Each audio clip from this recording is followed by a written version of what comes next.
Shalom, selamat malam saudaraku. Judul renungan malam ini adalah Allah yang tidak boleh dilupakan. Mari kita berdoa. Bapa kami di surga, hadirlah bersama kami ketika kami merenungkan firman-Mu. Di dalam nama Yesus Kristus kami sudah berdoa. Amin. Ayat renungan malam ini diambil dari kitab Kolose pasal 3 ayat yang ke-10. Bunyinya demikian. Dan telah mengenakan manusia baru yang terus-menerus diperbaharui untuk memperoleh pengetahuan yang benar menurut gambar Khalik. Pada suatu musim bunga di Inggris, kami membeli satu baki bibit tanaman yang disebut Forget Me Not. Jangan lupakan saya. Saya belum pernah tahu sebabnya tanaman ini diberi nama itu sebelumnya. Sekali saudara menanam tanaman berbunga biru itu, saudara tidak akan melupakannya selama-lamanya. Bukan karena musim bunga itu telah mengubah wajah bumi menjadi seperti permadani langit, sehingga kita perlu mengomentarinya, tetapi hanya sekedar mengingatkan kedatangannya yang pasti bila musim bunga tiba. Timbunan pupuk yang diangkut ke kebun sayuran tiap tahun telah menyuburkan sayur, selada, dan buncis kita.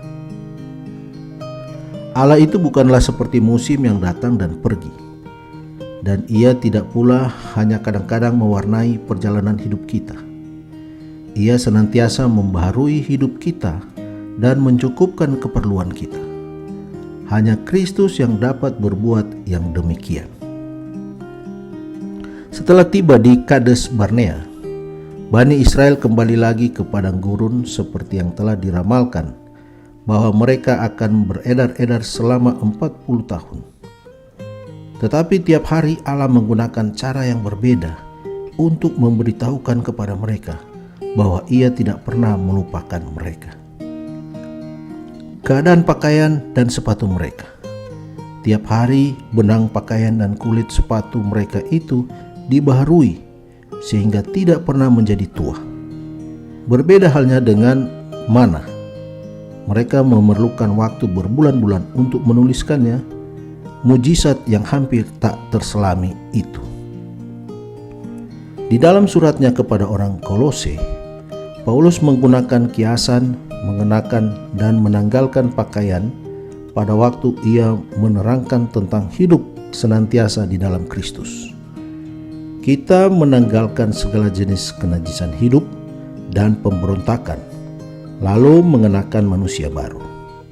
Cobalah baca pasal 3 dan pikirkan bagaimana Paulus menekankan hal ini. Pada ayat 10, ia menjelaskan cara mendapat hidupnya yang baru itu. Bagaimana cara umat Kristen mempertahankan keutuhannya tetap di dalam Kristus. Allah mengatakan bahwa kekudusan hidup adalah sambutan umat Kristen yang pantas. Ia tahu kita lemah, namun masih ada harapan. Allah tetap melengkapkan hidup kita. Jubah kebenaran itu tidak pernah koyak atau menjadi buruk, walau berapa lama pun kita pakai. Tetap baru, karena itu adalah jubah kebenaran Kristus. Saudaraku, sekarang Ia membaharuimu dengan kebenarannya itu. Pada saat saudara mengakui kesempurnaanmu di dalam Yesus Kristus, demikianlah kelak sepanjang masa mendatang akan dipenuhi dengan kepastian harapan itu. Pengharapanmu bukanlah di dalam dirimu sendiri, melainkan di dalam Kristus.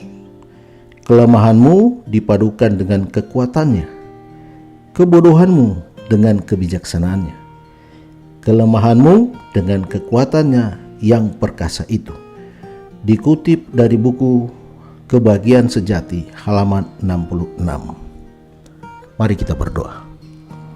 Bapa kami di surga, terima kasih kami boleh merenungkan kasih Tuhan dalam kehidupan kami. Kami memiliki kepastian akan pengharapan bahwa Yesus selalu menuntun melindungi kami dalam menjalani kehidupan kami ini. Biarlah Roh Kudus bersama dengan kami terus, sehingga kami tidak akan pernah melupakan pencipta kami. Di dalam nama Yesus Kristus kami sudah berdoa.